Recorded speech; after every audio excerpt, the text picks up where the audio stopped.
Okay, welcome back to Russ and Lucy Property Chat. This week we're going to be thinking about the 3 key skills that we've learned as business owners and how you could use that in your businesses as you grow.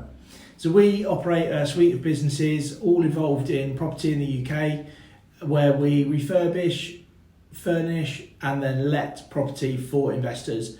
We tend to focus on houses multiple occupation, but we do have single lets as well. So the first thing I would say that we learned early on and implemented was good systems. In order to scale any business, you need to be able to keep on top of a growing administration. So that is everything from bookkeeping, VAT, all of that sort of stuff, to data management, marketing, and all the things where you need to keep records in order to grow. Now, the benefit of systems is that you can scale up and you can delegate out to people as well. And as you grow, those systems will grow with you. So what we used in the early days, we tended to then outgrow that. So although we'd looked and tried to put in place from the start a business that we could grow into, you realise as you learn more about what's actually involved that you've made a good start, but you then need to implement new systems. So a good example of this for us would be growing into being registered for VAT. We need a system that would be able to cope with that. So systems are really, really key because data is hugely important in almost every business.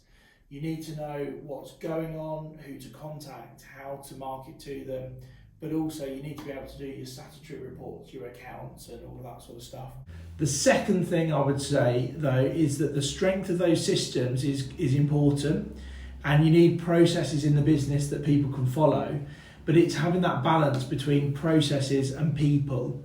So I'm typically a very analytical person by nature. I find it very easy to get stuck into numbers, make very logical decisions. And what I've learned over time is to balance that with also understanding what the people in the business need in order to feel valued and be productive.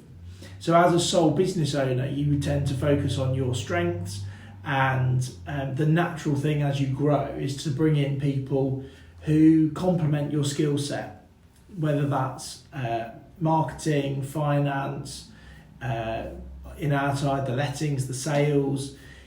But you have to learn to trust those people and you have to listen to what they're telling you, reading between the lines. So, picking up if they're doing something begrudgingly because maybe you've insisted on this is how you do it from a systems point of view, but actually if they're a more creative person, they might have a different way of looking at things. And there's a compromise to be had there because there has to be systems and processes, but also, particularly on the creative side of the business, the people that are involved in that side need to be allowed to do what they do best.